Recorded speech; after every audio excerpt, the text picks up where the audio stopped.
Bakit mo ba ako pinakikialaman? Wala kang karapatang makialam sa mga desisyon ko. Buhay ko to. Hindi naman kita kaano-ano Inaalala ko lang ang batang dinadala mo. Oo, hindi mo nga ako kaano-ano. Pero may pakialam pa rin ako sa iyo, Erica. Hindi ka ba nakukonsensya? Anghel yan. Walang kasalanan. Bakit ba galit na galit ka? Hindi naman ikaw ang ama nito Bitiwan mo nga ako. Babalik ako kay Aling Lydia. Hanggat nandito ako, hindi ka babalik doon. Hindi mo ipapalaglag ang batang yan. Hindi nga kita pag-aari. Pero mahal kita. Mahal na mahal kita at handa akong panagutan niya. Ipinagbubuntis mo, Erica. Ano? Nahihibang ka na ba? Handa ka maging isang Salvador del Mundo para pagtakpan ang kagagahan ko? Mahal? Sinasabi mo lang yan para huminahon ako, hindi ba? Taon 2000. Isla ng Panay. Nasa harapan ng isang lumang bahay si Erica kung saan kasalukuyang naninirahan ang kanyang nobyong si Noel. 3 araw na itong hindi nagpapakita sa kanya. Namimiss niya na ito kung kaya minabuti niyang dalawin ang kanyang pinakamamahal na lalaki. Tao po! Tao po! Lumangit-ngit ang pintuan at sa tuluyang pagbukas noon ay lumabas ang tiyahin ng lalaki. Walang iba kundi si Aling Lydia na kahit nasa 40 anyos na ang edad ay maganda pa rin ang kurba ng pangangatawan at makinis ang balat. Oh, Erica, napadalaw ka. Aling Lydia, nandyan po ba si Noel? Si Noel? Naku, iha, bumalik na siya ng Maynila. Hindi ba siya nagpaalam sa'yo? Maynila? Kailan pa? Hindi niya naman po kasi nabanggit sa akin yan. Nung Lunes lang, ika-4 na araw na ngayon mula noong umalis siya. Ganun po ba? Grabe siya. Ang dami pa namin pinag-usapan noong Linggo, tapos... baka ayaw lang niyang makita kang nalulungkot, kaya hindi na siya nagpaalam. Hindi niya ba naikwentong 3 buwan lang ang bakasyon niya rito sa ating lugar? Nasabi niya naman po dati, kaso hindi ko naman ine-expect na aalis na siya. Maayos pa po kasi ang usapan namin nung huli tungkol sa mga bagay-bagay. Nagpunta po ako dito para surpresahin sana siya, pero ako pala masusurpresa. Naku, pasensya ka na talaga, Erica. Hindi ko rin alam kung anong pumasok sa isip ng kaibigan mo kung bakit nagawa niyang umalis na hindi nagpapaalam sa'yo. Nasabi niya po ba kung kailan siya babalik? Hindi pero sa pagkakaalam ko, malabong makabalik siya agad. Nakahanda na kasi ang mga papeles niya papuntang abroad. Pinagbakasyon lamang siya nandito para makatakas dun sa babaeng nabuntis niya sa Maynila. Nabuntis? Sa Maynila? Oo, talaga kasing maloko ang batang yun Hindi alam ni Aling Lydia na naging sila ng kanyang pamangkin. Dahil siya naman mismo ang nagsabi sa lalaki na itago ang kanilang relasyon. Umalis si Erica sa bahay ni Aling Lydia na may lihim na luha ang mga mata.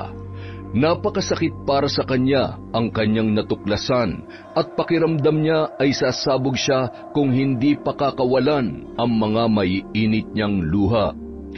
Makarma ka sana, Noel. Danasin mo sana ng 10 beses ang sakit na pinadama mo sa akin. Halos 1 linggong hindi lumabas ng bahay si Erica. Mabigat ang pakiramdam niya dahil sa kasawian sa pag-ibig. Anak, mukhang nahalata na kita. Meron ka bang dinaramdam? Wala naman po, Tay. Ilang araw ka nang nagkukulong dito sa loob ng bahay. Hindi ka naman dating ganyan. Sabihin mo nga, may problema ka ba? Wala po, Tay. Wala lang po ako sa mood na makihalubilo sa mga tao nitong nakaraan. Alam mo, para maarawan ka naman, ikaw na magdala nitong mga suman dun kina Aling Magda. Maraming order ang matanda kasi dumating daw yung apo niya nag-aling sa Maynila. Tay, pwede po bang kayo na lang? Ikaw na, para naman makakita ka ng ibang tao. Lagi ka na lang nagmumukmuk dito Oo nga, tinutulungan mo naman ako magluto nitong mga paninda nating mga kakanin pero mukhang lumilipad naman yung isip mo. Ay, sige na nga po, Tay. Ang kulit niyo naman po kasi. Aba, ako pa itong makulit. Balita ko magandang lalaki daw yung apo ni Aling Magda. Ano naman po ngayon? Wala naman. Gusto ko lang na makilala mo. Tay, ikaw ba yan? Akala ko pa stricto kayo pagdating sa mga ganyang bagay. Bakit mukhang inaano nyo na ako ngayon? Ano inaano? Binibiro lang naman kita, anak. Siyempre, ayoko muna mag-asawa ka. Pero kung makikipagnobyo ka naman, ayos lang din sa akin. Basta mabait at mapagkakatiwalaan yung lalaki. Ha? Ewan ko po sa inyo. Basta ayoko sa mga lalaking yan. Wala naman yung idudulot na maganda sa akin Uy, ito talagang dalaga ko, oo. Ang sungit masyado. Huwag kang ganyan, anak. Abay, tatanda kang dalaga niyan. Samantala, habang pinagmamasdan ni Anthony ang kanyang lola Magda na masayang naghahanda, ay napapangiti na lamang ang lalaki. Lola, ang dami naman po yatang pagkain ang hinanda nyo. Dalawa lang naman po tayong kakain. Alam mo, Apo, dito sa probinsya ng lola mo, walang nasasayang na pagkain dahil marami tayong mga kapitbahay. Papupuntahin niyo po ba sila dito? Hindi, ipagbabalot ko sila. Ay, teka, may kumakatok sa pintuan. Papasukin mo nga, Apo. Tumalima naman agad si Anthony. Sa pagbukas niya ng pinto, tumambad sa kanya ang isang magandang babae. Mahaba ang nakalugay nitong buhok na may bitbit na basket. Napatitig siya sa hugis puso nitong muka, maging sa mapula nitong mga labi na halatang hindi nababahiran ng lipstick. Nandyan ba si Lola Magda? Oo, nasa loob. Pasok ka. Lola, may bisita po kayo. Lola Magda, magandang araw po. Dala ko po ang mga suman. Erika, akala ko yung tatay mo ang maghahatid ng mga yan. Ako na po ang inutusan niya. May gagawin daw po kasi siya sa bukid. Ay, Erika, oo nga pala. Siya ang apo ko, si Anthony. Anthony, ang babaeng yan naman ay si Erika, ang magandang dalaga ng binibilhan ko ng kakanin. Hi, Erika. Kumusta? Mabuti naman. Lola Magda, hindi na po ako magtatagal. Mamaya ka na umalis, Erika. Sabayan mo kaming kumain nitong apo ko. Siya nga pala, ano bang nangyari sa'yo nitong huli? Nawalan ka raw ng ganang maglalabas. Ay nako, si tatay talaga, napaka-tsismoso. Alam mo namang hindi ka na iba sa akin, Erika. Halika muna, magkwentuhan muna tayo. Sige na nga po, hindi naman ako nakakatanggi sa inyo, Lola Magda Lihim na napapangiti si Anthony habang pasimpleng sumusulyap sa kumakain na si Erika. Hanggang sa pag-alis nito ay sinundan niya pa ng tanaw ang dalaga. Lola, gaano po kayo ka-close nung Erika? Simula nung maliit pa yan, lagi na yung pumapasyal dito. Maaga kasing naulila sa kanyang ina. Ang tatay niya na lang ang mag-isang nagpalaki sa kanya. Alam mo namang malapit ako sa mga bata kaya hindi na iba sa akin si Erika. Para ko na rin siyang apo. Magkaedaran lamang yata kayo Maganda siyang bata, hindi ba? Opo, kakaiba po ang ganda niya. Yung tipong hindi nakakasawang pagmasdan. Pero mukhang suplada, la. Kita niyo naman kanina, hindi nga ako tinatapunan ng tingin kapag kinakausap ko. Baka naman nahihiya lamang. Mabait na bata si Erika, apo. Kaibiganin mo at siguradong magkakasundo kayo. Kinahapunan, muling naghatid ng mga suman si Erika. Nataong maagang namalengke si Lola Magda at si Anthony lang ang naiwang mag-isa. Mamaya na lang ang bayad pagdating ni Lola, Erika ha. Wala kasi akong pera Hintayin mo na lang, pauwi na rin siguro yun. Sige, hihintayin ko na lang siya. Pumasok ka muna. Hindi na, dito na lang ako. May upuan naman dito Erika? Ano kasi, ikaw pa lang yung kakilala ko dito. Baka naman pwedeng samahan mo akong mamasyal. Ipasyal mo ako. Alam mo na, para naman hindi ako mabagot dito sa bahay ni Lola. Nako, marami kasi akong ginagawa sa amin, Anthony Ano na lang, nagsisimba ka ba? Baka naman pwede mo akong isama. Nagsisimba naman ako. Lagi ko ngang nakakasabay ang lola mo eh. Sa linggo, sasama ako kay lola. Magsisimba ka rin, hindi ba? Oo. Ramdam ni Anthony na parang naiilang si Erica sa kanyang presensya, ngunit kailangan niyang gawing kampante ang babae sa pamamagitan ng pagbubukas niya ng iba pang usapin, dahil gusto niyang maging kaibigan yon. Akmang ibubuka na sana niya ang bibig niya nang may isang motorsiklong huminto sa tapat ng kanilang bakuran. Lalaki ang nagmamaneho noon at isang buntis ang nakaangkas sa kanya. Magandang araw. Pwede ba magtanong kung nasaan ang bahay dito nung hilot? Nasa dulo po nitong daan. Kung maliwalang po kayo at makikita niyo ang isang luma ngunit malaking bahay. Doon po nakatira si Aling Lydia. Matapos magpasalamat, umalis na rin kaagad ang mag-asawa na sakay ng motorsiklo. Hilot? Nalito ako dun ah. Ano yun, Erica? Nanghihilot ng mga buntis o hindi kaya ng mga bata. O kahit dun sa mga nakakaranas ng pananakit ng katawan, si Aling Lydia ang kilalang hilot dito sa amin. Dinadayo siya ng mga nangangailangan ng serbisyo niya. Kahit mga taga-ibang barangay nagtutungo dito, mahusay kasi siyang hilot. Oh, bakit nangingiti ka dyan, Anthony? May nakakatawa ba sa mga sinabi ko? Wala naman. Masaya lang ako kasi mahaba na yung mga sinasabi mo. Ha? Wala. Sabi ko, ang ganda mo. Aba, loko to ah. Ayos ka rin pala, no? Oh, ayan na pala si Lola. Kanina ka pa ba, Erica? Pasensya ka na. Nakalimutan kong mag-iwan ng pambayad kay Anthony. Ayos lang ho, Lola. Bakit hindi mo pinapasok sa loob si Erica? Baka naiinip na yan kahihintay sa akin. Sana binuksan mo yung TV. Lola, ayos lang po ako. Hindi naman po ako naiinip. Saka, nag-uusap naman po kami ni Anthony. Ganun ba? Sandali lang at baka hinihintay ka na ng tatay mo sa inyo. Dalhin mo na rin itong sariwang isda. Kinabukasan, binulabog ang buong barangay ng isang masamang balita. May natagpuan daw na isang bangkay sa mapunong bahagi sa kanilang lugar. Ang masaklap pa ay buntis ang naturang babae at karumaldumal ang nangyari dito. Wakwak ang kanyang tiyan at naliligo sa sariling dugo. Naging usap-usapan yon sa buong nayon, pero walang nakakakilala sa naturang bangkay. Diyos ko, yan yung babaeng nagpahilot sa akin kahapon ah. Mukhang nagalit pa nga yung lalaking kasama niya kasi bakit daw mabubuntis yung babae? Baog siya. Nako, kawawa naman. Nasaan na kaya yung kasama niya, Lydia? Magkasabay naman silang umalis kahapon sa bahay ko, kaya hindi ko rin masasagot yung tanong mo, Aling Magda. Kung sino man ang gumawa niyan, siguradong matindi ang galit. Halang lang ang kaluluwa ng taong dudukot sa sanggol na nasa sinapupunan ng babaeng yan. Kung ano man ang dahilan ng pagkamatay niya, sana'y makamit niya ang hustisya. Napailing na lamang si Erica nang masilayan ang kalunos-lunos na itsura ng babae.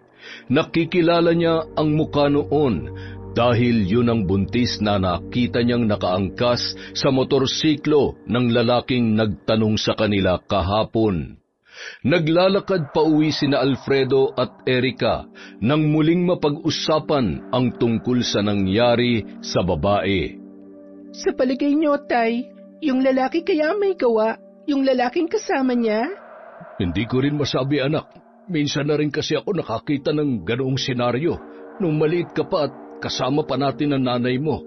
At sa palagay ko, hindi pang karaniwang taong gumawa noon dahil... Dahil ano po, Tay? Wala, anak. Tay, ayos lang po ba kayo? Kung ang nilalang na yun na may gawa, alanganin ang lahat ng mga buntis na nagtutungo sa barangay natin para magpahilot kay Aling Lydia. Po? Bakit naman po? 3 buwan na lang at papalapit na mahal na araw. At kung siya nga ang may gawa, panigurado nagsisimula na naman siya maghasik ng lagim. Tay, hindi ko po kayo maintindihan. Manananggal, ang nilalang na yun, anak, ang siyang dahilan kung bakit nasawi ang iyong ina. Kung nagbalik na nga siya, paghahandaan ko ang Kwaresma. Ipaghihiganti ko nanay mo, anak. Manananggal ang pumatay kay nanay? Oo, gaya na nangyari sa babaeng yon. Dinukot din ang sanggol na nasa sinapupunan ng iyong ina. Ganun na ganun ang anyo niya. Nung gabing nadatnan ko siya sa aming silid. Galing ako kay Lydia noon. Pinahilot kita kasi nahulog ka sa may hagdan. Gabi na tayo nakauwi nun. Halos pagsakluban ako ng langit at lupa nang bumungad sa akin ang kalunos-lunos na anyo ng nanay mo. Biyernes Santo yun. Tandang-tanda ko pa. Natanaw ko pa sa bintana ang paglayo ng manananggal sa tirahan natin.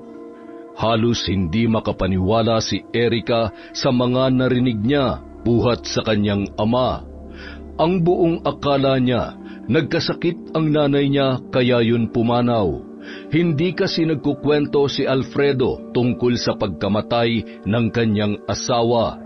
Ngayon lang nito nabanggit kung ano talaga ang tunay na dahilan kung bakit maaga siyang naulila sa kanyang ina. Lagi nang nagmamasid si Alfredo sa mga kabahayan. Inaalam niya kung sino ang buntis sa kanilang mga kabarangay at kung sino-sino ang dumadayo roon. Hanggang sa isang gabi, may napansin siyang tunog na nililikha ng pagkampay ng mga pakpak. Bigla siyang kinabahan. Nagpalinga-linga siya sa paligid at kaagad na nagkubli sa mga mayayabong at matataas na damo. Gumapang siya roon para magmasid at para hanapin ang pinagmumulan ng tunog. Hanggang sa nakita niya ang isang babae. Nakatalikod yon, mukhang namimilipit sa sakit habang nagpapahid ng kung anong malagkit na likido sa buong katawan. Hubot-hubad at mayroon yung paris ng malalaking mga pakpak. Hanggang sa dahan-dahang naputol ang bewang ng babae, kasabay ng malakas nitong pagtili, at kaagad na lumipad pa itaas ang putol niyang pang ibabaw na katawan. Hindi nga ako nagkakamali. Manananggal nga. Manananggal ang pumatay sa babae at sa asawa ko. Naputol na lamang ang pagsasalita ni Alfredo nang maramdaman niya ang malakas na hangin. Narinig niya nang malapitan ang kampay ng mga pakpak at natuluan pa siya ng malagkit na laway sa kanyang noo. Sa pagtingala niya, nagkatitigan pa sila ng manananggal. Ikaw? Ikaw ang mananang... Hindi na naituloy pa ni Alfredo ang nais niyang sabihin dahil mabilis na siyang sinunggaban ng mabangis na nilalang. Kinabukasan, nagimbal si Erica nang malamang patay na ang kanyang ama. Nakita ito sa isang maliit na sakahan na pagmamay-ari ni Lola Magda. Maraming kalmot sa buong katawan at may sugat sa leeg. Ayon sa mga nag-iimbestiga, namatay sa sakal ang kanyang tatay. Sabi niya sa akin kagabi bago siya umalis, pupunta daw siya sa bahay ng kumpare niya kasi daw nagkayayaan sila mag-inuman. Pero sabi ng kanyang kumpare, ilang oras daw siya naghintay kay tatay kaya lang hindi na dumating. Wala ba siya nabanggit? Baka may nakaalitan siya tapos tinambangan siya. Walang kaaway ang tatay ko, Anthony. Mabait siya. At ni minsan, wala pa siyang nakaalitan. Sino kaya ang may gawa nito kay Alfredo? Kung sino man, naway hindi patulugin at usigin sana ng kanyang konsensya. Isang mabuting tao si Alfredo. Wala akong may pipinta sa kanya. Tay, paano na ako ngayon? Bakit mo naman ako iniwan? Erica, hindi ka nag-iisa. Narito lamang kami. Handa kaming damayan ka. Hindi ka namin pababayaan. Kami ni Anthony. Tatay! Tatay ko! Naging karamay ni Erica ang maglola. Laging nasa tabi niya si Anthony hanggang sa mailibing si Alfredo. Maraming salamat, Anthony, ha? Kahit papaano, may pinaghuhugutan ako ng lakas dahil hindi mo ako pinababayaan. Wala kang dapat ipagpasalamat, Erica. Ginagawa ko lang ang nararapat. Isa pa, ikaw lang naman ang kaibigan ko rito. Handa akong samahan ka palagi hanggat hindi pa naghihilom ang sugat sa puso mo. Kailanman ay hindi na maghihilom tong sugat sa pagkawala ni tatay. Hanggang ngayon, hindi ko pa alam kung sino ang pumaslang sa kanya, Anthony. Hindi natutulog ang Diyos, Erica. Lalabas at lalabas din ang katotohanan sa likod ng mga pangyayari. Sana nga. Sana nga. Ngayong nailibing ng tatay mo, ano nang plano mo? Ipagpapatuloy ko ang buhay. Ano pa ba? Pero sa pagkakataong ito, wala nang isa kong paa, Anthony. Para na akong pilay na iika-ika sa paglalakad dahil wala na si tatay. Huwag ka mag-alala. Hindi ka naman namin pababayaan ni Lola. Kung gusto mo, doon ka na muna sa amin. Delikado kung mag-isa ka lang dito. Babae ka pa naman at malayo pa sa mga kapitbahay tong tahanan ninyo. Mas makabubuting sa bahay ka na muna, Erica. Tama si Anthony. Delikado para sa iyo ang mag-isa lamang dito. Maraming salamat po, Lola Magda. Hindi ko alam kung anong gagawin ko kung wala po kayo. Huwag ka nang umiyak. Hindi ka namin pababayaan, Erica. Kung gusto mo sa pasukan, pag-aaralin kita. Ituring mo na kung tunay mong lola. Aalagaan kita, apo. Wala pong salitang makakapagpaliwanag sa nararamdaman ko ngayon. Maraming salamat po. Simula nung araw na yon, mas lalong naging malapit sina Erica at Anthony. Lagi silang magkadikit at nag-e-enjoy sa presensya ng isa't isa. Lagi silang magkasamang namamasyal, nagsisimba, namamalengke. Anthony, sa pasukan ba? Babalik ka na sa Maynila? Yun ang napagkasunduan namin ni Mama, Erica. Pero, alam mo, mukhang nagugustuhan ko na rito. Ewan, baka magbagong isip ko, dito na ako maghahanap ng trabaho. Maganda ba sa Maynila? Oo naman, maraming mga naglalakihang gusali doon, saka maraming sasakyan. Maingay, pero maraming mapapasukang trabaho. Ganun ba? Sana balang araw makapunta din ako doon. Nako, hindi malabong mangyari yun. Anthony, pwede mo ba akong samahan sa sementeryo bukas? Namimiss ko na kasi si tatay eh. Siyempre naman, ikaw kaya ang boss ko. Kung nasan ka, nandun din ang bodyguard. Hala siya, ayos ka rin no? Ang galing mo mag-imbento. Totoo naman hanggat nandito ako sa probinsya ni Lola, ako ang knight in shining armor mo. Sira ka talaga. Umuwi na nga tayo. Baka hinahanap na tayo ni Lola Magda. Masusunod po, mahal na prinsesa. Halika na, aking kabalyero. Ano ba to? Nahahawa na ako sa kalokohan mo. Kinabukasan, maagang nagpunta sa sementeryo sina Anthony at Erica. Bit-bit ang isang basket na may lamang mga suman. Tay, kumusta ka na? Alam ko magkasama na kayo ni nanay ngayon. Heto po, may dala kong suman. Siguradong namimiss nyo na tong luto ko. Tay, miss na miss ko na po kayo. Lagi nyo po akong bantayan, ha? Mahal na mahal ko po kayo. Ilang oras din ang itinagal ng dalawa sa puntod ng magulang ni Erica. Nang biglang may lumapit sa kanila. Erica? Uy, Jessa, kumusta? Anong ginagawa mo rito? Ang totoo niyan, ikaw talagang sadya ko rito eh. May nakapagsabi kasi sa akin na nandito ka raw, kaya dito na ako dumiretso. Pasensya ka na, Jessa ha. Hindi na ako nakapagpahatid ng suman sa inyo. Wala na kasi si tatay. Ikinalulungkot kong nangyari kay Mang Alfredo, Erica. Nagulat din kami nang mabalitaan na nangyari sa kanya. Ano nga palang sadya mo sa akin? Pwede ba tayo mag-usap ng tayong dalawa lang? Mauna na muna ako, Erica. Hintayin na lang kita dun sa labasan. Sige, Anthony. Salamat ha.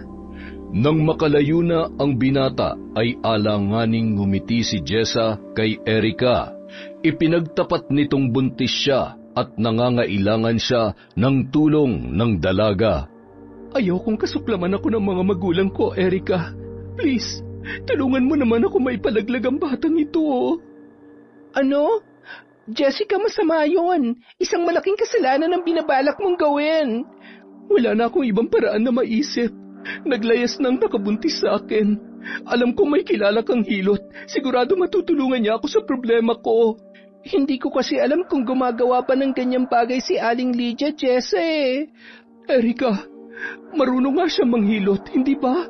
Siguradong may kaalaman din siya sa paglaglag ng bata. Ano ka ba?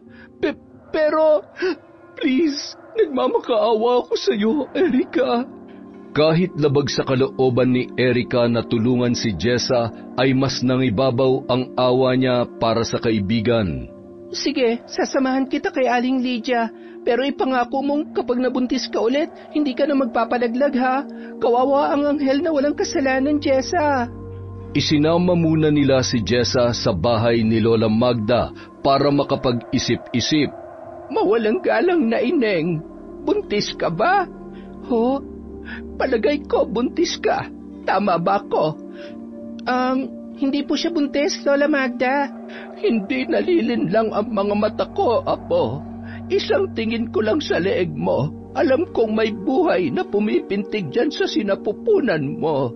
Hindi na nakaimik pa si Jessa. Nagkatinginan naman sina Anthony at Erica. Hinawakan ni Lola Magda ang tiyan ng babae. Mag-aapat na buwan na, hindi ba? Ipahilot mo na yan, Mineng. Nang sa gayon ay maiayos na ang posisyon ng bata na nasa iyong sinapupunan. Alanganing ngumiti si Jessa sa matanda.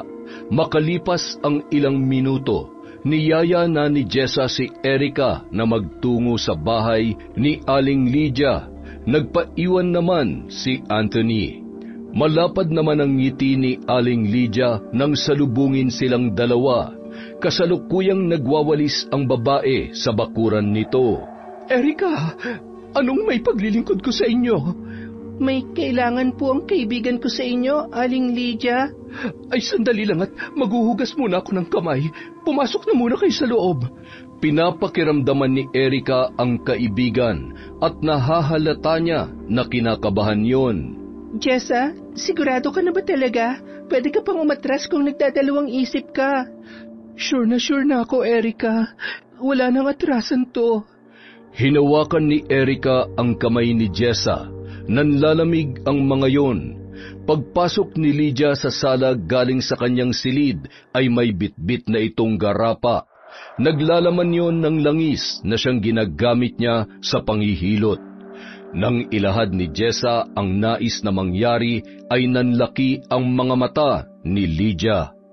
Diyos ko, ang akala ko'y magpapahilot ka para ilagay sa tamang posisyon ang baby dyan sa tiyan mo. Magpapalaglag ka pala. Abay, nakapag-isip ka na ba ng 10 beses, Ineng? Tumango na lamang si Jessa habang diretso ang tingin nito sa mga mata ni Aling Lydia. Aba, kung ganon, kayang-kaya ko namang gawin ang nais mo. Pero hindi mo ba pagsisisihan ang desisyon mong ito?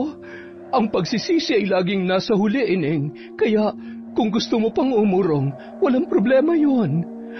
Sigurado na po ako. Pakiusap po. Sana'y manatiling lihim itong gagawin natin. Sige, kung handa ka na, sumunod ka sa akin. Magiging masakit ang prosesong ito, pero sa tulong ng mga halamang gamot na ipapainom ko sa iyo, hindi mo iindahin na mahabang oras ang kirot at sakit. Basta susundin mo lamang ang ipagbibilin ko. Tumango si Jessa at kaagad na tumayo para sumunod kay Aling Lydia. Kinakabahan naman si Erica na sinundan ng tingin ang dalawa.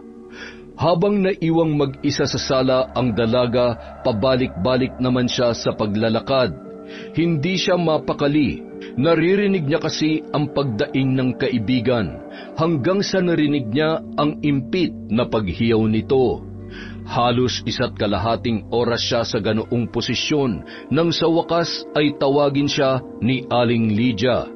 Erica, alalayan mo muna itong kaibigan mo. Mahina pa siya kaya hindi pa siya diretsyong nakakalakad.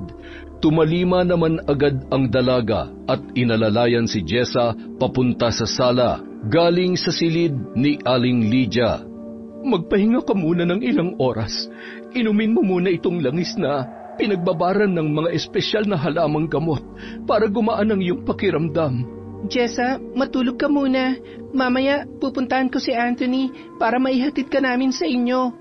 Inabot na ng gabi bago nila naihatid si Jessa. Erika, ano ba talagang ginawa niyo dun sa bahay ng hilot? Ba't ang tagal niyo dun? Nagpahilot nga si Jessa. Tapos napasarap ang kwentuhan kaya hindi namin napansin ang paglipas ng oras. Tama, ganun nga.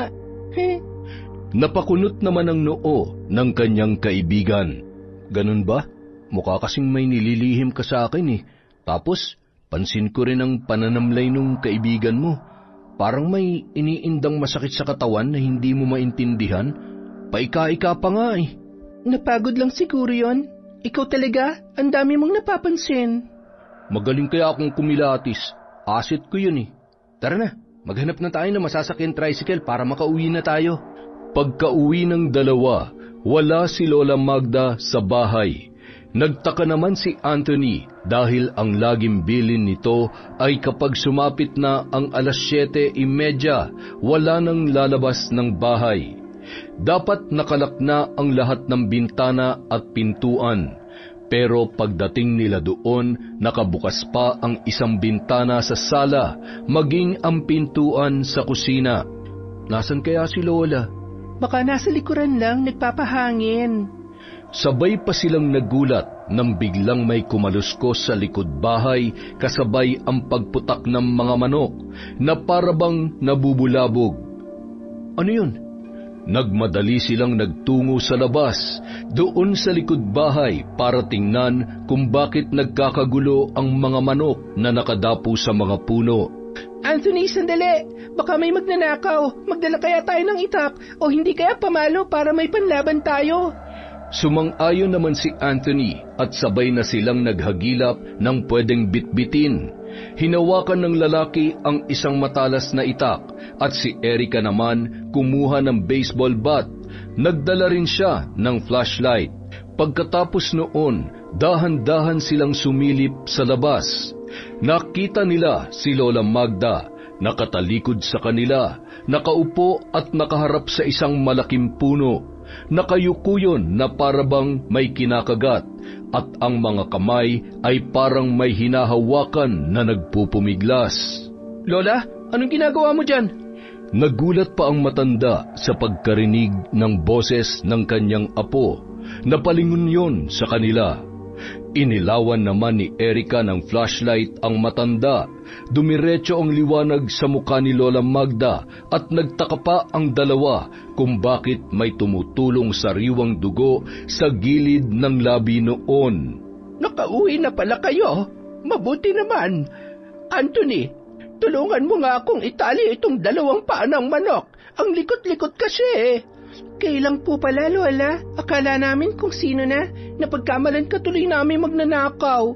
Naisip ko kasi magluto ng tinolang manok para sa agahan natin bukas. Kaya eto at sinungkit ko ang isang nakadapo sa sanga ng punong ito. Mukhang lilipad kaya kinagat ko na lang ang mga pakpak para hindi na maglilikot pa. Bakit may dugo po sa gilid ng labi ninyo? Ay, ito ba? Nako, nadulas ang panungkit ko kanina. Tumama dito. Nagkasugat pala. Hindi ko na napansin dahil naging abala na ako. Pumasok na po tayo sa loob, Lola. Gamutin po natin yung sugat nyo. Isang araw, napansin ni Anthony ang pagiging malungkot ni Erika. Kasalukuyan silang gumagawa ng suman. Bumalik na sa paglalako ng suman sa bayan ang dalaga para kahit papaano ay makatulong sa maglola. Nung tinuturuan ni Erika si Anthony, biglang napabuntong hininga yon. Uy, ano nangyari sa'yo? Bakit bigla ka nalang tumahimik dyan? Namimiss ko lang si tatay. 2 buwan na rin kasi simula nung nawala siya eh. Hindi ko pa rin nakukuha yung hustisya para sa kanya. Hanggang ngayon, umaasa pa rin akong madadakip na ng mga pulis ang pumatay sa tatay ko, Anthony. Kung taong gumawa nun, paniguradong nakukonsensya na yun. Pero kung hayop... Kung hayop, edi sana nilapa na si tatay. Uy, Tahan ka na. Ayokong nakikita kang ganyan eh. Ano kaya kung dalawin na lang natin ang tatay mo mamaya? Ayos ba yon? Sasamahan mo ko? Oo naman. Kahit nalulungkot ay napangiti na lamang ang dalaga. Isang gabi, hindi mapakali sa higaan si Erica. Maalinsangan ang panahon at kahit anong gawing pagpikit niya ng kanyang mga mata ay hindi talaga siya makatulog. Nakalak naman ang pinto sa kwartong to kaya walang makakakita kahit maghubad man ako. Ang init talaga ng pakiramdam ko ngayon. Mabilis na hinubad ni Erica ang suot niyang t-shirt at bumalik na siya sa higaan. Tinirintas niya ang kanyang mahabang buhok at dumapa sa higaan. Pakiramdam naman niya ay hindi siya makahinga kaya tumihaya na lamang siya. Naaalala na naman niya ang kanyang ama nang tumitig siya sa kisame. Muling nagnilid ang mga luha sa kanyang mga mata sa isipin na palagi siyang pinapaypayan ng kanyang ama noon kapag naiinitan siya. Tatay, miss na miss ko na po kayo. Makalipas ang ilang minutong pag-iyak, hindi niya na namalayan na nakatulog na pala siya. Bandang madaling araw, nagising si Erica dahil nakaramdam na siya ng lamig. Babangon na sana siya para kunin ang kanyang hinubad na t-shirt nang maramdaman niya na may pumipintig sa gilid ng kanyang puson. Napahawak siya roon at pinakiramdaman ng maigi ang sarili.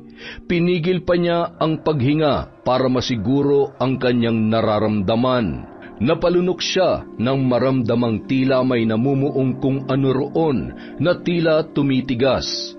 Kinabahan siya ng husto at nagbilang sa kanyang mga daliri.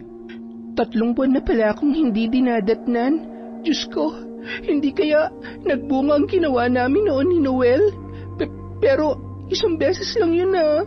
Diyos ko naman, posible kayang buntis ako? Kinabukasan, pasimpleng tinanong ni Erica si Lola Magda kung paano nito na lamang buntis si Jessa sa simpleng pagtingin lang nito sa leeg ng dalaga. Kasalukuyang nagdidilig ng halaman ang matanda. Iba kasi ang lakas ng pintig ng mga ugat sa leeg niya.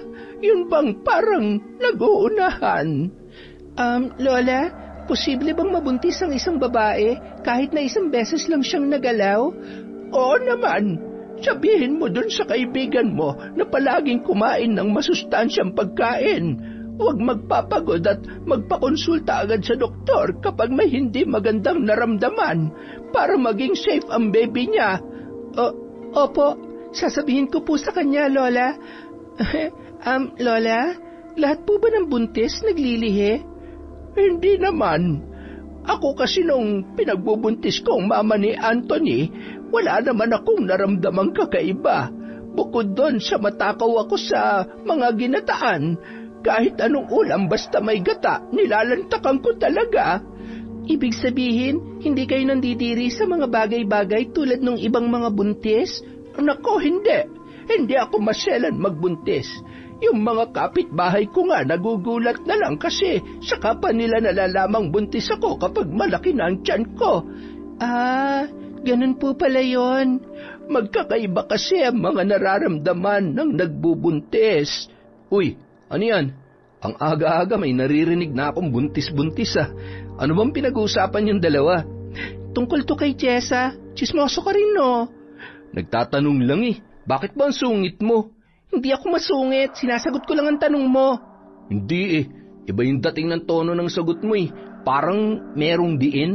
Kung idiin ko kaya tong kamao ko sa mukha mo. Tingnan mo nga yan. Ang sungit talaga. Lola, si Erica oh. Ay nako, kayong dalawa talaga. Para kayong mga aso at pusa. Sa paglipas ng mga araw, mas lalong natatakot si Erica sa kanyang kalagayan. Hindi naman niya masabi kay Lola Magda ang kanyang problema dahil natatakot siya sa maaaring maging reaksyon nito. Hindi niya rin sinabi kay Anthony dahil ayaw niyang husgahan nito ang kanyang pagkatao. Gulong-gulo ang kanyang isipan. Hindi na siya nakikipagkwentuhan sa mga yon. Kung mag-uusap man sila ni Lola Magda ay lagi siyang nakayuko para itago ang kanyang leeg. Lagi na lang siyang nagpupunta sa sementeryo para magpalipas ng oras. Ayaw niya kasi na mahalata siya ng maglola. Anthony, tawagin mo nga si Erica at kakain na. Lola, nakita ko po siya kanina. Maagang umalis eh. Tingin ko papuntang sementeryo. Ganun ba? Bakit hindi mo sinamahan? Hindi ba lagi naman kayong nagkakasundo sa mga lakad ninyo? Ewan ko ba sa isang yun, Lola? Wala ka bang napapansin sa kanya? Tingin ko kasi may problema siya eh. Ayaw niya lang sabihin. Bakit mo naman nasabi yan, Apo? Nahuli ko kasi siya minsan, umiiyak. Tinanong ko kung anong problema. Sabi niya wala. Pero pakiramdam ko, meron talaga, Lola eh. Malakas ang kutob ko eh. Apo, may nobyo ba yang si Erica na hindi ko alam? Wala naman, Lola. Saka, hindi ako makakapayag na magpaligaw pa siya sa iba. Bakit naman? Ano kasi, Lola eh. Secret lang natin to ha. Gusto ko kasi siya. Hindi pa ako nakakakuha ng tiyempo para magtapat. Baka sabihin niya, sinasamantala ko lang yung pabor natin sa kanya. Talaga ba? Sigurado ka ba dyan? Oo naman po, Lola. Ang ibig kong sabihin ay kung totoo bang hindi ka pa nagtatapat sa kanya, baka naglilihim lang kayo sa akin. Lola, ba't naman ako maglilihim sa inyo? Hindi pa nga. Tingin ko kasi buntis si Erica. Nag-iba kasi ang hubog ng balakang niya. Buntis? Si Erica? Aba, malabong mangyari yan, Lola. Kaming lagi magkasama. Walang ibang lalaking nakakalapit sa kanya. Kaya nga. Baka ikaw ang gumalaw at hindi mo lang sinasabi sa akin. Apo, masama ang naglilihim at masama ang nagtatabi ng hindi pa ikinakasal. Lola naman, nagsasabi po ako ng totoo. Hindi pa nga ako nakakapagtapat, magtatabi na agad. Ay, naku naman kayo talaga. Pinapraning niyo ako sa buntis-buntis issue na yan eh. Hindi na nagsalita pa ang matanda. Kumbinsido naman siya sa sinabi ng kanyang apo. Pero kailangan niyang makausap si Erica para alamin ang totoo. Kaagad din namang umalis si Anthony matapos na makapag-usap silang dalawa. Balak sundan ng binata si Erica sa sementeryo. Samantala, humahagulgol ang dalaga sa harap ng puntod ng kanyang mga magulang. Gulong-gulo ang kanyang isipan. Tay, Nay, hindi ko na po alam kung anong gagawin ko. Paano na ako ngayon? Ngayong nagbunga palang pagkakamali namin ni Noel. Pasensya na po kayo, Tay. Hindi ko man lang nasabi sa inyo na naging nobyo ko ang pamangkin ni Aling Lydia. Pero, Tay, umalis na po siya. Iniwanan niya na ako. At ang mas mabigat pa, hindi niya alam na buntis ako. Anong gagawin ko, Tay? Tulungan niyo po ako. Makalipas ang ilang minutong pagmumuni-muni, parang nag-ilaw ang bumbilya sa isipan ni Erica nang maalalang muli ang pangalan ni Lydia. Tama, ipapaliglag ko ang bata. Si Aling Lydia makakatulong sa akin. Tay, pangako, aayusin ko ang problema ko. Hindi ko bibigyan ng sakit ng ulo ang mga taong kumupkup sa akin. Sa paglabas niya sa sementeryo, nakasalubong niya si Anthony. Erica, umuwi ka na. Hindi ka pa nag-aalmusal. Nag-aalala na si Lola. Mauna ka na lang, Anthony. May pupuntahan pa kasi ako eh. Saan? Sasamahan na kita. Wag. Ha? Ano, ang ibig kong sabihin, wag na. Kaya ko naman mag-isa. Saka, baka kailangan ka ni Lola sa bahay. May problema ba? Bakit parang umiiwas ka yata sa akin? Sa amin? Wala naman. Saka, hindi ako umiiwas, no? Bakit ko naman kayo iiwasan? Sinabi ko naman sa yung magaling akong makiramdam eh. Hindi ba? Kaya wag ka na magkaila pa. Wala nga sabi eh.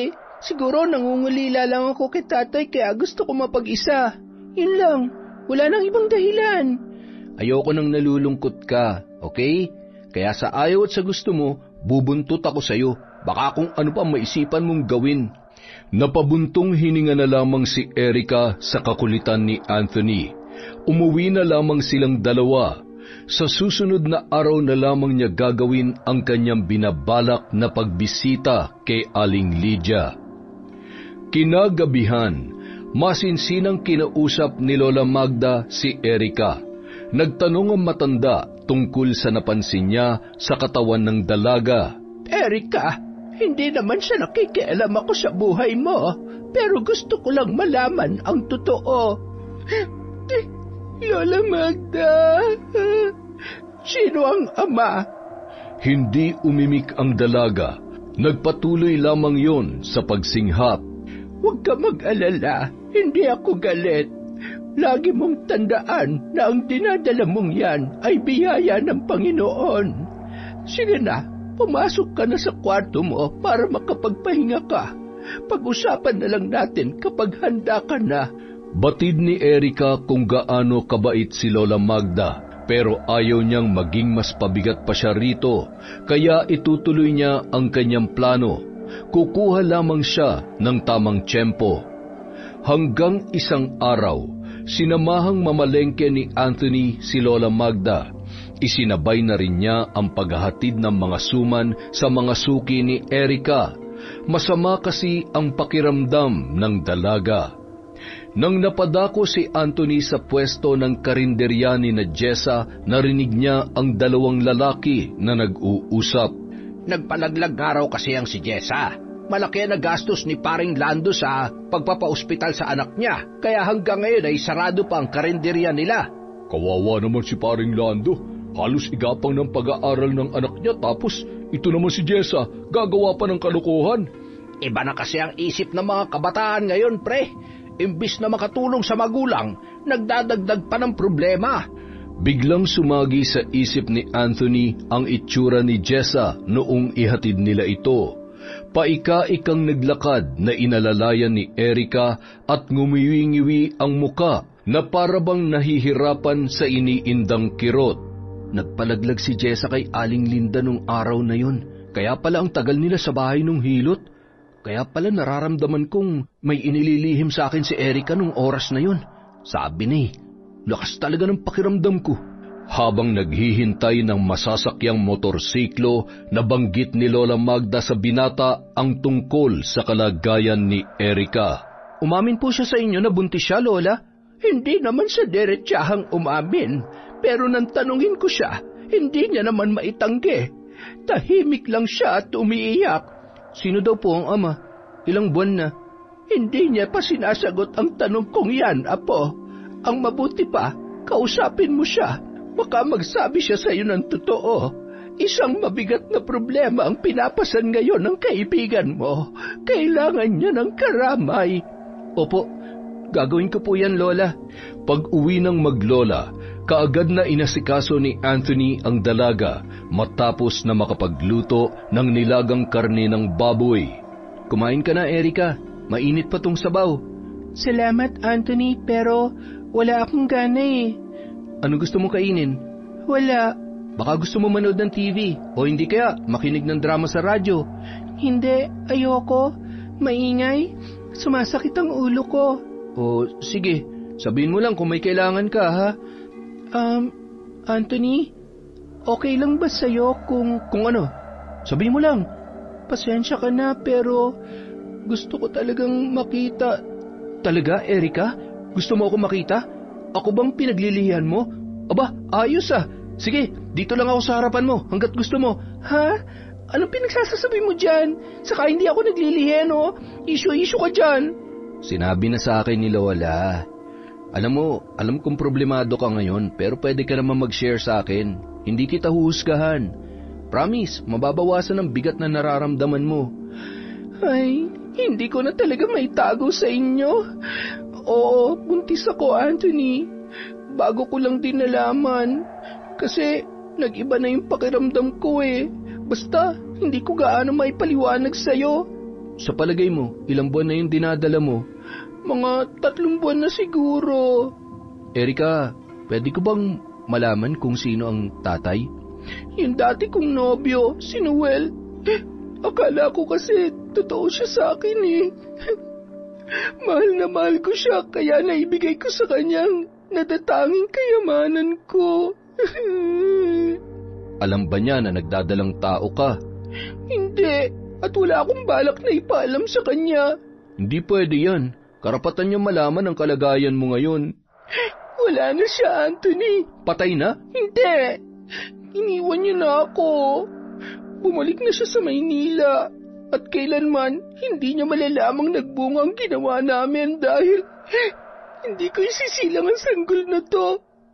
Ayoko maging pabigat sa inyo ni Lola Magda. Teka, anong ibig mong sabihin? Basta, ako nang bahala sa sarili ko. Huwag mong sabihing magpapalaglag ka rin tulad ng ginawa ni Jessa. Ha? Paano mo nalaman ang tungkol sa ginawa ni Jessa? Nalaman ko kanina.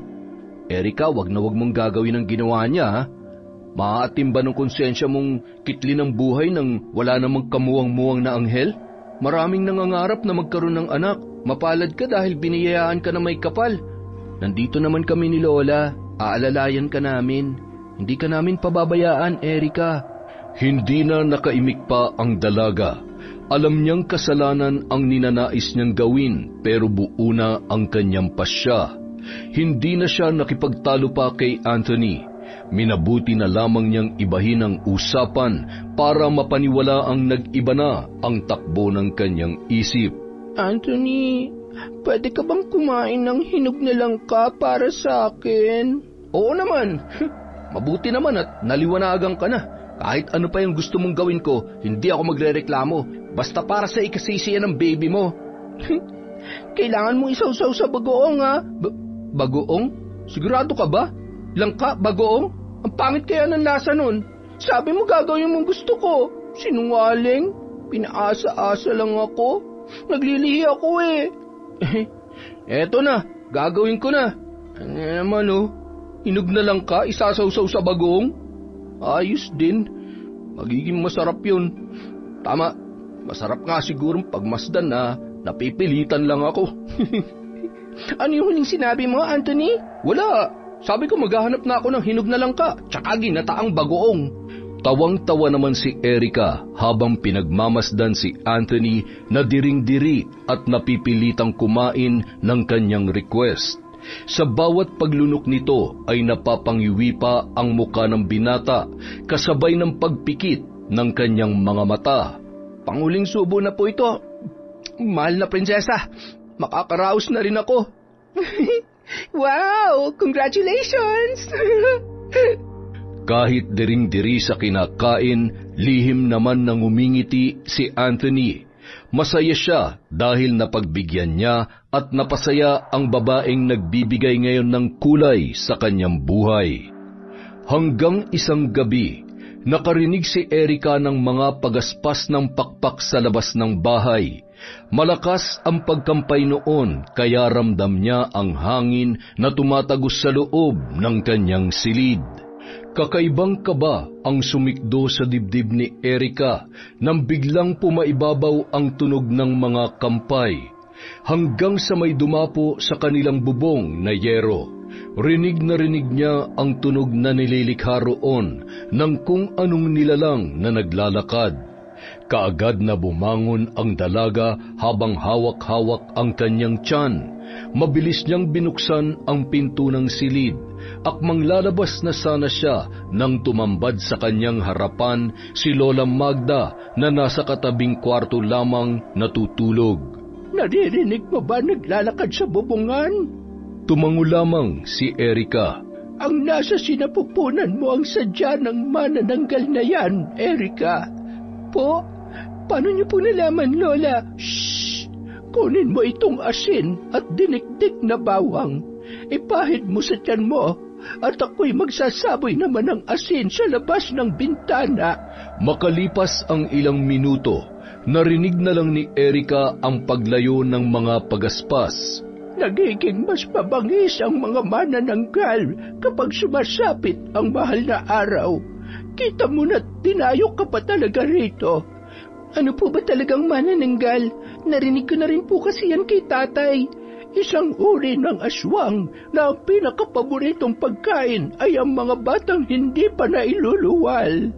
Sa nangyari nung gabing yon, mas lalo pang nangibabaw ang kagustuhang magpalaglag ni Erika.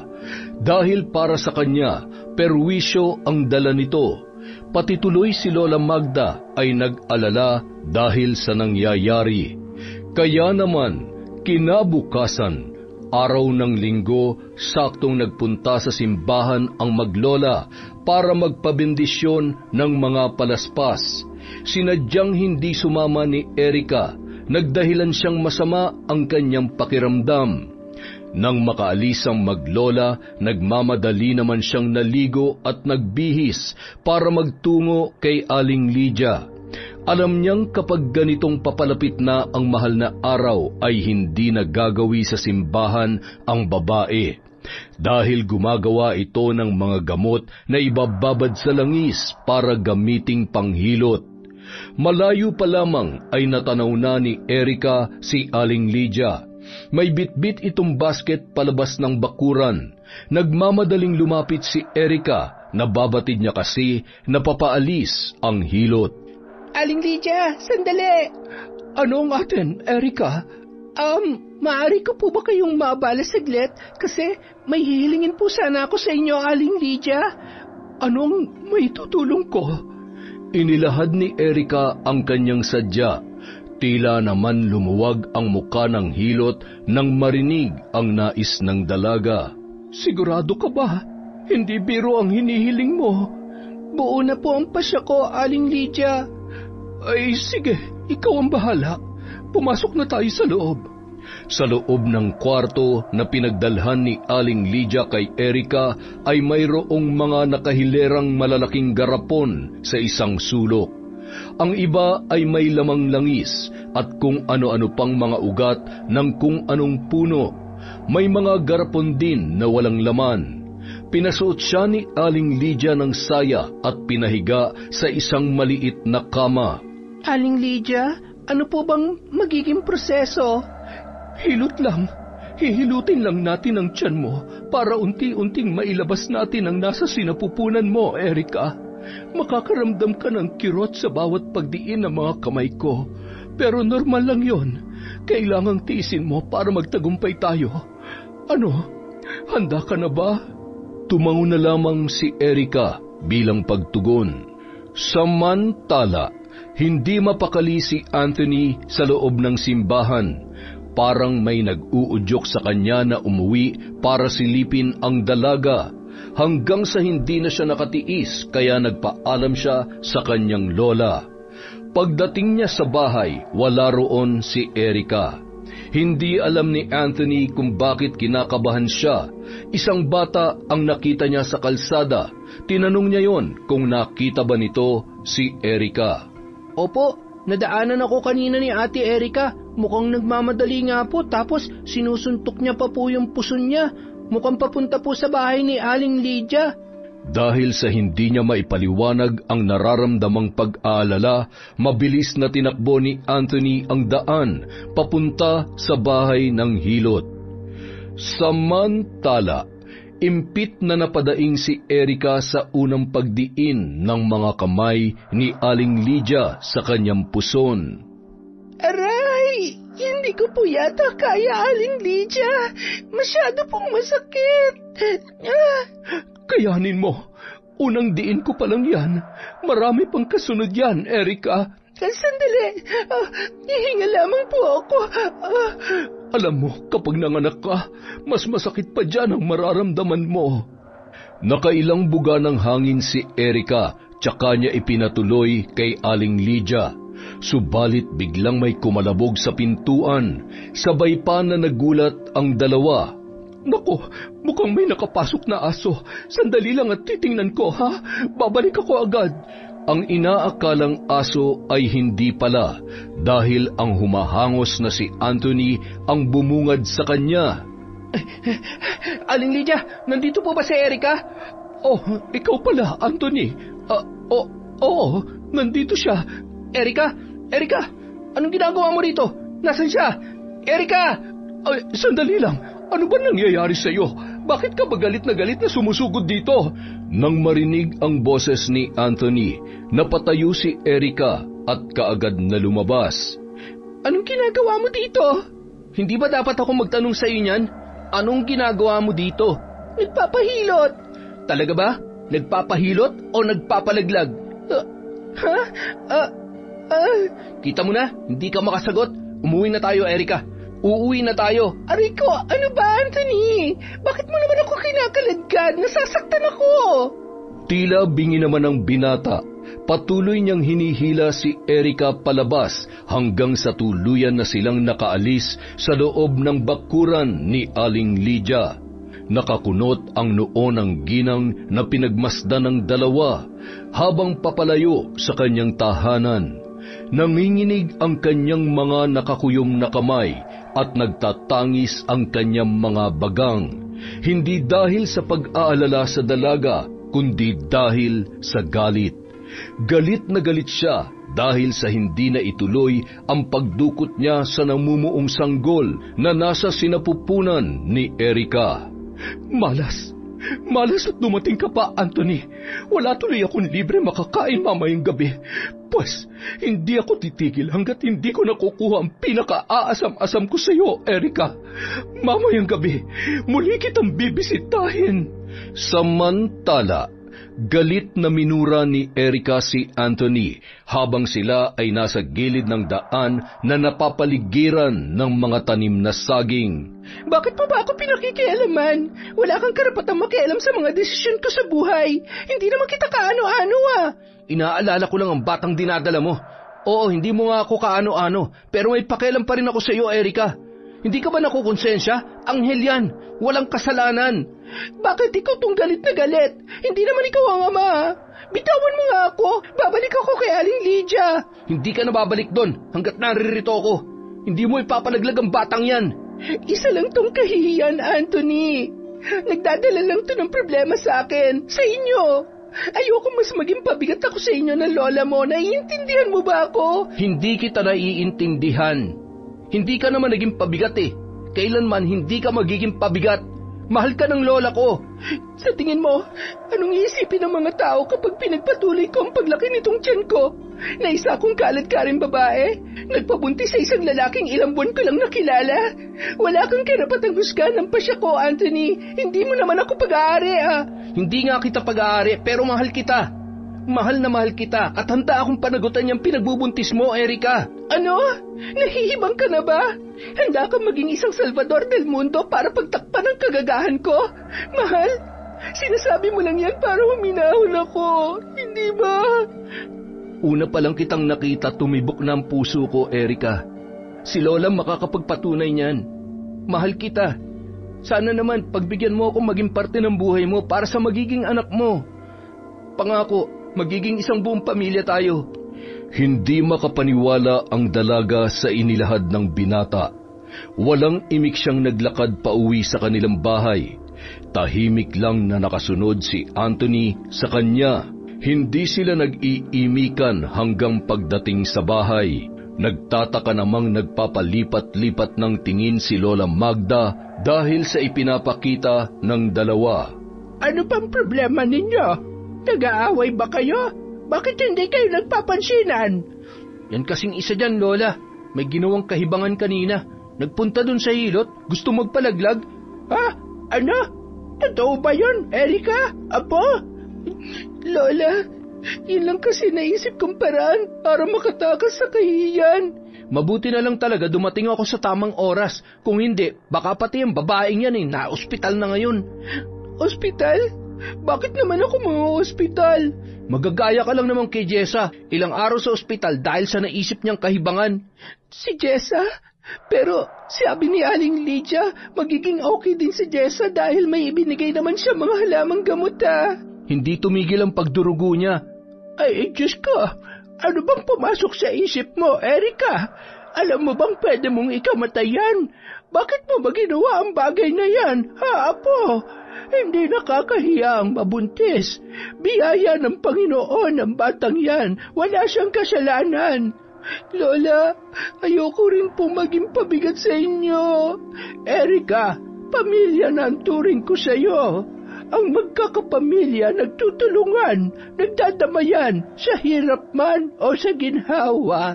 Handa kitang alagaan pati ang sanggol mo. Hindi solusyon ang pagpapalaglag sa bata. Alam mo kung ano? Yon ay ang pagtanggap. Tanggapin mo ang iyong anak ng buong puso. Nangangailangan siya ng pagmamahal ng isang ina, Erica. Tsaka hindi mo naman kailangang isipin ang sasabihin ng mga tao. Kung tatanggapin mo yung alok ko. Inirapan lang ni Erica ang binata. Hindi kasi siya kumbinsido kung nagsasabi ba ito ng totoo. Sa katunayan, may pagtingin din naman siya rito, pero ayaw niya na munang bigyang pansin yun. Mas nakatuon ang kanyang isip sa kalagayan niya ngayon. Dahil sa mga sinabi ng matanda na pag-isip-isip ni Erica na napakalaki ng kanyang kasalanan sa kanyang batang dinadala. Hindi niya naranasan ang kalinga ng isang ina dahil maagang namatay yun. Ngayong siya na ang magiging ina, handa na siyang gawin ang lahat para protektahan ang nasa kanyang sinapupunan. Salamat po, Lola Magda. Ngayon ko lang lubos na naunawaan ng lahat. Ang laki pala talaga ng kasalanan ko sa magiging anak ko. Salamat din sa iyo, Anthony. Salamat. Masaya akong naliwanagan ka na, Erica. Sana hindi ka na gumawa ng mga bagay na ikakapahamak niyo mag-ina. Pangako, aalagaan kong sarili ko para maprotektahan ko ang anak ko. Kinagabihan, naalala ni Erica ang naiwang pantalon sa bahay ni Aling Lydia. Dahil nang kalad ka rin siya ni Anthony, ay suot pa niya ang saya na pinahiram noon. Nako, kailangan kong ibalik tong saya ni Aling Lydia. Ako na magsasoli niyan. Pupunta din naman ako sa tindahan mamaya. Bukas na lang siguro, Anthony. Gabi na kasi, baka natutulog na si Aling Lydia. Hindi pa yan, maaga pa. 6:00 pa lang naman oh. Saka papunta din naman sa bahay niya yung daan ng pupuntahan kong tindahan. Ikaw ang bahala. Salamat ha. Pasipol-sipol na naglalakad si Anthony sa daan. Dala-dala ang isang flashlight at ang saya na isa sa uli. Medyo maliwanag ang buwan at maraming bituin sa kalangitan. Nakailang ulit na siyang nagtatao po sa bahay ni Aling Lydia, ngunit walang sumasagot. Hindi siguro niya ako narinig. Ang ingay kasi ng mga aso eh. Pumasok na lamang ang binata sa loob ng bakod. Aling Lydia, tao po! Saglit na napatigil sa pagtawag si Anthony nang mahagip ng gilid ng kanyang mga mata na mayroong naglalakad papunta sa likod bahay sa medyo madilim na parte. Hindi naman siguro si Aling Lydia yun kasi kung siya sasagot na sana yun. Teka nga, matingnan nga. Dahan-dahang naglakad ang binata papunta sa likod bahay at hindi nga siya nagkamali. Nailawan niya ang isang pares ng mga paa. Alam niyang kay Aling Lydia yon dahil yun din ang suot nitong palda kanina. Ganoon din ang tsinelas. Aling Lydia, isasoli ko na po sana tong... Kasabay ng pagsasalita niya ay ang pag-ilaw niya sana sa katawan ng babae. Ngunit napatda na lamang siya nang makitang kalahating katawan lang ang kanyang nakita, na hanggang sa balakang lamang. Wala ang pang-itaas na katawan nito, pero naglalakad na tila ba mayroong sariling buhay. Ilang beses na kinusot ni Anthony ang kanyang mga mata. Nagbabaka sakali na namamalikmata lamang siya, ngunit yon at yun pa rin ang kanyang nakikita. Napaatras bigla ang binata hanggang sa kumaripas na siya ng takbo papalayo roon. Samantala, malakas na pumapagaspas ang pakpak ng manananggal. Dinig na dinig yon nina Erica at Lola Magda. Mukhang galit na galit ang nilalang. Nagpahid ka na ba ng dinikdik na bawang sa tiyan mo, Erica? Opo, Lola. Naglagay na din ako ng asin sa silid ko. Pati sa bubong ay nagsabit na rin po ako ng bawang. Nagpapakawala ng matinis na hagikgik ang manananggal na nagpapalipat-lipat habang umaaligid sa labas ng kanilang bahay. Determinadong mapa sa kamay niya ang ikinatutulo ng kanyang laway. Ingatan mo ang sarili mo, Erika. Kung sakali mang makalapit siya sa'yo, sabuyan mo ng asin. Ilang saglit pa, ang bintanang nasa likod ni Erika na yari sa kahoy ay biglang lumagabog. Marahas na sinisira ng manananggal. Bahagyang lumayo ang dalaga roon. Habang nagdarasal si Erika ay mahigpit niyang hinawakan ang isang supot na mayroong lamang asin. Si Lola Magda naman ay hawak-hawak ang mga palaspas na pinabasbasan niya kanina sa may simbahan. Saglit na natigil ang pagkalampag ng manananggal sa bintana. Pinakiramdaman ni Erika kung may kumakaluskus pa sa labas, ngunit wala na siyang naririnig. Hanggang sa idinikit niya na roon ang kanyang tenga. Nagulat pa siya nang biglang muling kumalampag yon, hanggang sa masira at malaglag ang takip ng bintana. Lumusot doon ang kamay ng manananggal at nahawakan ang buhok ng dalaga. Lola, tulungan niyo po ako! Nagmamadali namang hinampas ni Lola Magda ang kamay ng manananggal gamit ang mga palaspas. Tumigil ka na! Lubayan mo na kami! Napasigaw na lamang ang manananggal sa bawat paghataw ng palaspas na parabang umuusok ang kamay, hanggang sa nabitawan niya na ang buhok ni Erika. Mas lalong nanggigil yon at muling nangahas na ipasok ang kamay at ulo nito, ngunit bigo siyang mahawakang muli ang dalaga. Nang akmang hahampasin na naman siya ni Lola Magda ng mga palaspas, biglang kinalmot niya ang kamay ng matanda. Nagkasugat yon at dumugo. Naitulak niya ang matanda kaya bahagyang bumalandra sa may upuan. Lola! Hindi lubos na nakapasok ang nilalang dahil hindi magkasya ang mga naglalakihan nitong mga pakpak.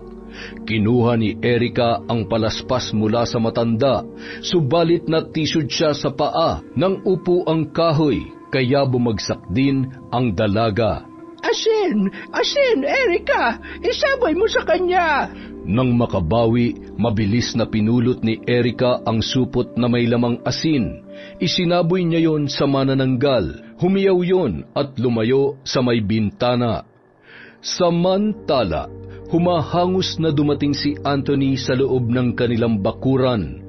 Wala siyang ingay na naririnig. Payapa ang paligid.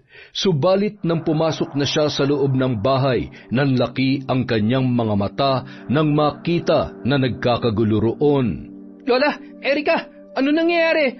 Anthony, nandito na naman yung manananggal. Ano? Mabilis na lumapit ang binata. Sa dalagang panay pa rin ang pagsaboy ng asin sa labas ng bintana, hanggang sa nakita na lang nilang lumipad papalayo ang manananggal. Mabuti naman at dumating ka na, Anthony. Kanina pa kami gustong pasukin ang aswang na yon.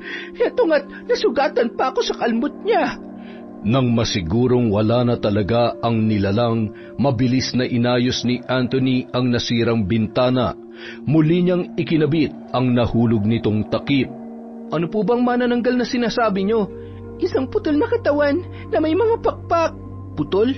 Alam niyo po, Lola, may nakita din akong putol na katawan kanina, doon mismo sa bahay ni Aling Lydia. Pero buhay na buhay ang bahaging yon. Naglalakad ang mga paa na parang may sariling buhay.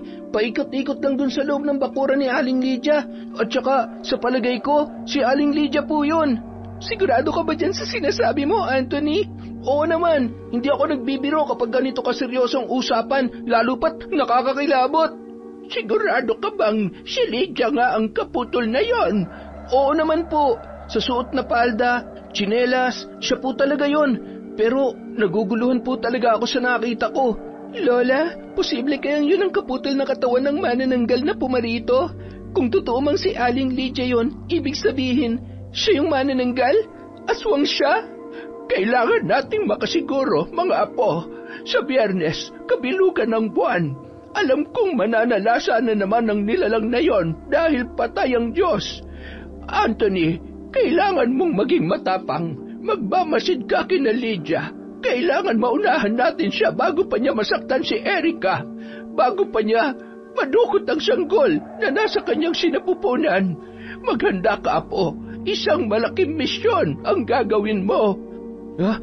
Paano ko po mapapatay yung sinasabi niyong manananggal, Lola?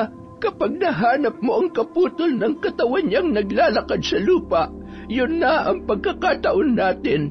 Sabuyan mo yun ng asin hanggang sa manghina at ibudbud mo ang lahat ng asin sa naputol na bahagi para malusaw yon.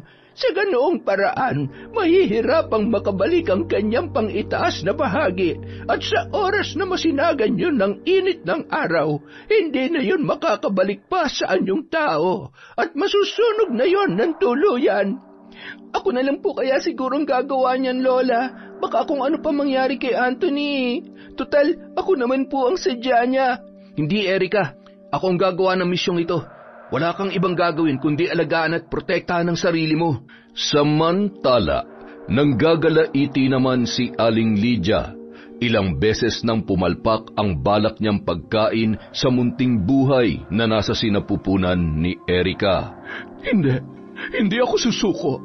Wala pa akong ginusto na hindi ko nakukuha. Dila lang ang walang latay sa gagawin ko sa iyo, Erica, at sa lahat ng mga makikialam sa akin. Hanggat nakakakain ako ng sariwang laman ng paborito kong pagkain, mananatiling bata ang pisikal kong anyo. Mananatili akong malakas at mabubuhay pa ako ng matagal sa mundong ito. Pagsapit ng Biyernes Santo, maagang naghanda si Anthony.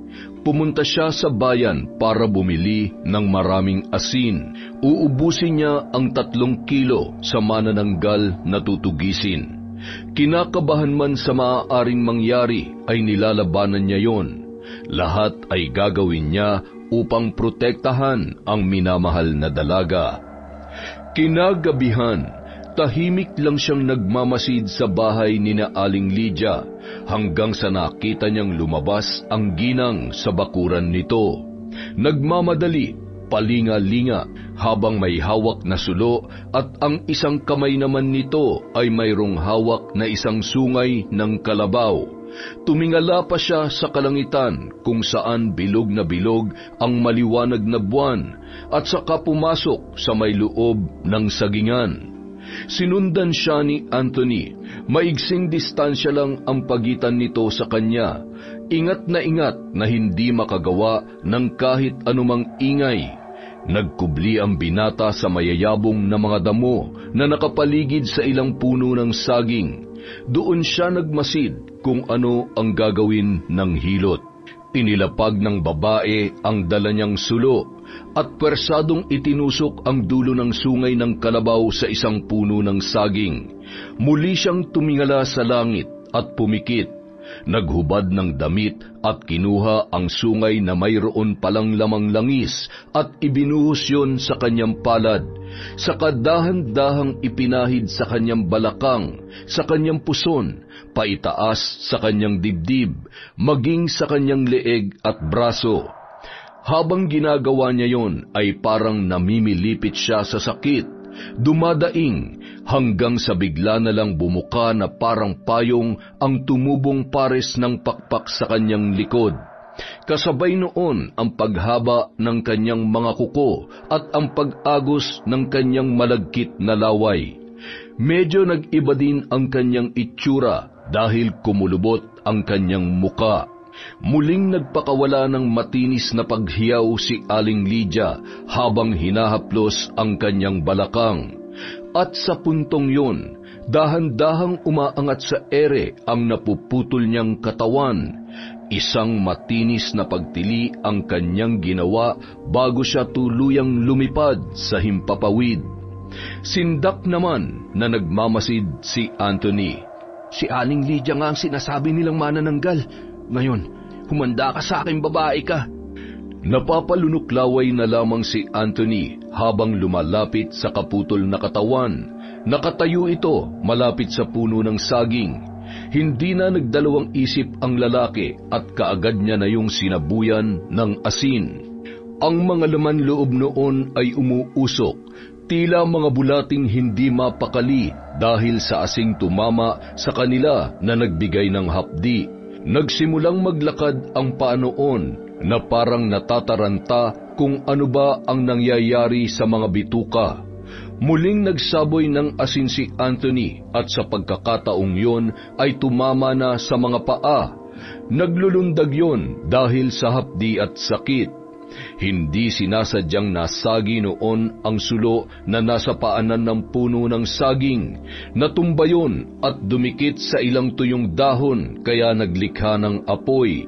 Nang makitang natumba ang pang-ibabang katawan ni Aling Lydia, ibinuhos na niya sa naputol na bewang ang asin. Muling nagpupumiglas ang mga paa hanggang sa magkikisay. Umusok ng malakas ang bewang at pumuputok-putok pa na parang iniihaw. Sa mulinong pagkisay, gumapang na ang apoy.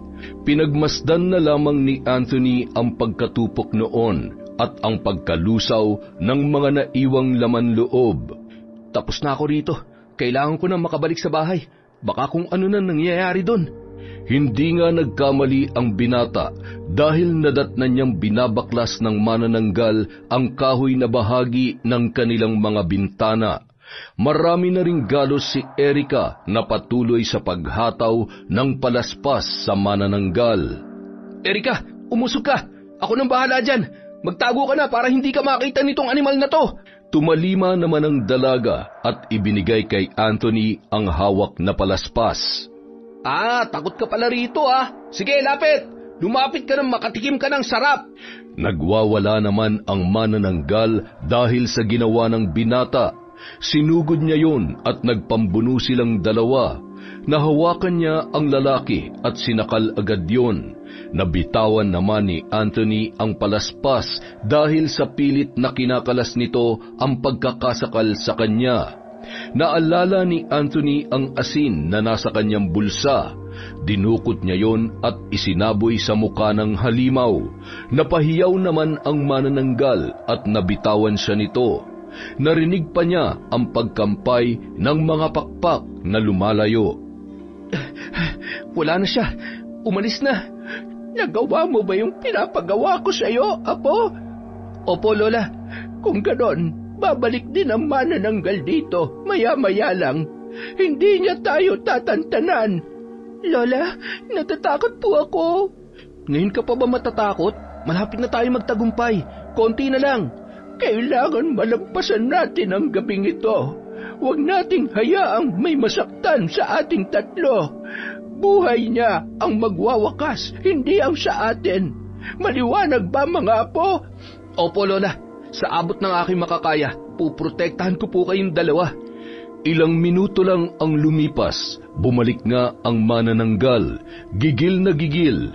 Muli nitong pinagbabaklas ang mga parte ng bahay na kaya niyang sirain. Agresibo at nanlilisik ang mga mata. Nagpapakawala ng matitinis na tinig. Ginawa na niya ang lahat para makapasok sa bahay na yon, ngunit hindi niya magawa. Hanggang sa labas lamang siya at patuloy na nagwawala.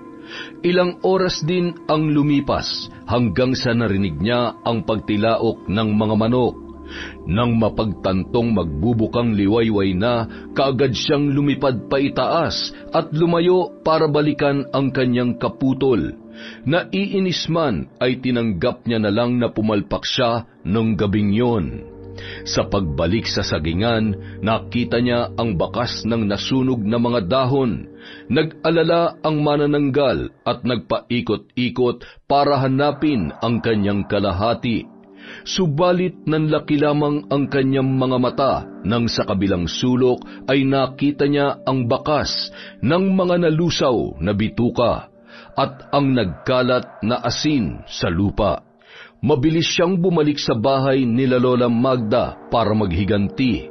Malakas na tinuklap ang pinto sa kusina at kaagad siyang nakapasok sa loob ng bahay. Samantala, naalimpungatan ang nakaidlip na si Anthony dahil sa mga naririnig na pagaspas. Akmang sisilipin na sana niya yon nang salubungin siya ng kalmot ng manananggal. Erica! Lola! Magtago kayo! Nakapasok na siya sa bahay! Huwag na huwag kayong lalabas dyan sa pinagtataguan nyo! Nakipagbuno si Anthony kay Aling Lydia, Gamit ang palaspas, hinataw niya rin yon ng hinataw. Kahit nasusugatan na ang manananggal, ay patuloy pa rin yon sa pakikipagtagisan ng lakas kay Anthony. Puno na rin ng kalmot ang katawan ng binata at nanghihina na rin siya, pero hindi siya susuko dahil siya lamang ang lalaki sa tahanang yun. Kaya gagawin niya ang lahat ng kanyang makakaya para labanan ang naturang halimaw. Ilang beses na rin siyang sinubukang kagatin nun sa leeg, mabuti na lamang maliksi siya at nakakaiwas. Hanggang sa nasilayan na lamang ni Anthony ang sinag ng haring araw sa kalupaan. Kahit nahihirapan, buong lakas niyang ibinalya ang manananggal na nakakapit sa kanya, ngunit hindi yon natitinag. Humahangos na rin si Anthony at pakiramdam niya anumang oras ay bibigay na siya.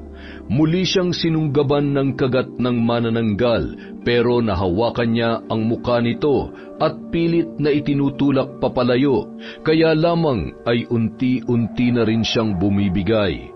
Mabuti na lamang lumabas si Erica sa kwarto para sila ay silipin. Nang makitang nahihirapan na ang binata, buong lakas niya itong hinila malapit sa may bintana kung saan tumatagos ang liwanag na nagmumula sa pasikat na araw. Dahil sa nakakapit ang manananggal na pumapaibabaw kay Anthony, sa kanya tumama ang sikat ng araw sa gawing pakpak ng halimaw. Malakas na napahiyaw ang manananggal sa kadahan-dahang kumalas sa pagkakahawak kay Anthony. Tila sinindihan naman ang mga pakpak nito dahil unti-unting nasusunog. Si Anthony naman nanghihinang ipinikit ang kanyang mga mata. Nakadipa siya habang nakatihaya. Hindi pinapansin ang pagtapik ni Erica sa kanyang muka. Anthony! Anthony! Ano ba? Gumising ka naman!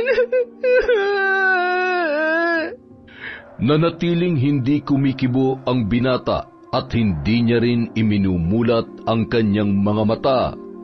Anthony naman eh! Hoy, ano ba? Sabi mo pananagutan mo tong kagagahan ko, di ba? Bakit hindi mo panindigan? Hoy! Huwag mo naman akong iwan.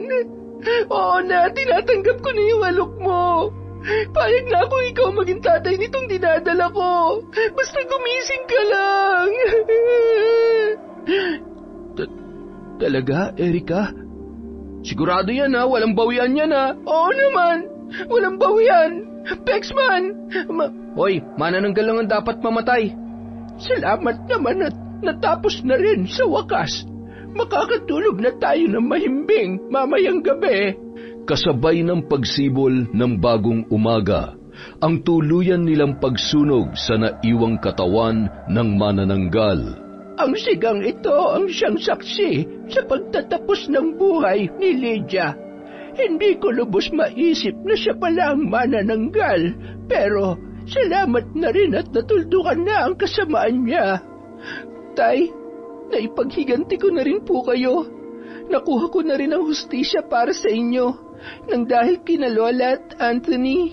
Sa paglipas ng mga araw, muling dumalaw si Erica sa puntod ng kanyang mga magulang. Tay, magandang araw po. Kasama ko po ngayon si Anthony. Nandito po siya para formal na hingi ng mga kamay ko sa inyo. Tatay Alfredo, hindi man po ako ang tunay na ama ng magiging apo ninyo.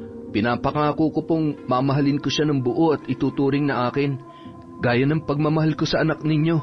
Samantala, isang puting paru-paro naman ang dumapo sa tiyan ng dalaga at lumapit sa balikat ni Anthony.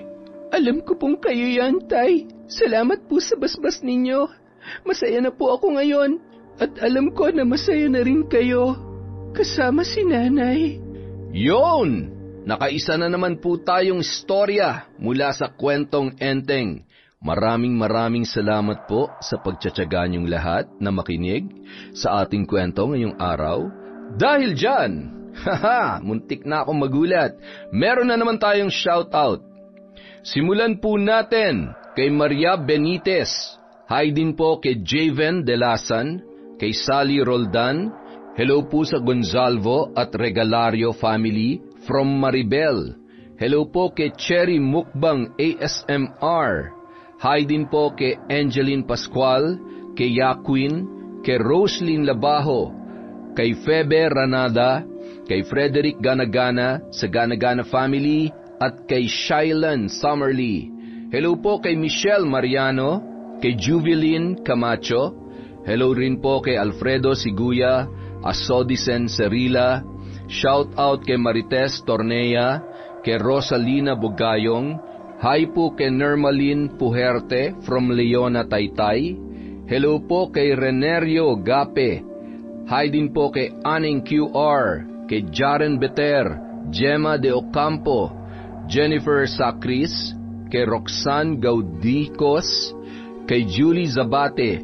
Hello din po kay Edgardo Fontanilla, kay Billy Ray, Jenny May at Ray Buendia from Lucy Buendia. Hi po kay Dimples Yumi. Hello rin po kay Richelle Nishio, kay Analie Vallega. Hi kay Lynette Reparado, kay Kane Third Lang.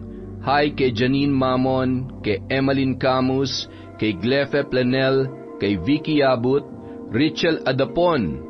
Para din po sa mga mananahi ni Abby ng Teresa Rizal, Lingling Francisco, Janice, Yeth, Baby Jane at ang family ni Chang Mena na masarap magluto sa Teresa Rizal. Hi din po sa Galedo family from Rai. Hi kay Mamiliana Nalugon, kay Celestina Siguya, kay Renante Alejo. Shout out kay Morina Bolivar, kay Mel Santarita. Hi po kay Earhart the Great Vlog. Hello din po kay June Sarip from Iligan City, kay Chris Alcantara, kay Nika Miguel. Shout out kay Rose Anmara, kay Jonah Angelica, kay Janet Cisneros. Hi kay Kaizeni, kay Marialyn Laudit, kay Chinchin Joquinto, kay Lent TV2, hello po, kay Milrose Galvez, kay Larcy Siriban, kay Gay Somodio. Hi kay Hannah Maylin Sesgundo, sa Al Fairuzi Salon of Qatar from Jonah Halog. Hello po kay Kurt Mina, kay Mirna Alfaro, kay Merly Fatalia, kay Rima Sionagi. Hi kay Sagutid New 18. Hello po kay Hilario Potra Jasmine. Hi din po kay Shauma TV, kay Merly Amistad, kay Chona Bainosa, kay Cecil Sabroso. Happy birthday po kay Antonio Naong Sir from Alma Naong. Hello kay Mary Jane Rojas, kay Elizabeth Maramot, kay Sarah May 31, kay Ami Yong, kay Marie from Batangas, at kay Asha Aquino of Ilocos Sur. Maraming salamat po sa walang sawang pagsuporta sa Kwentong Enteng.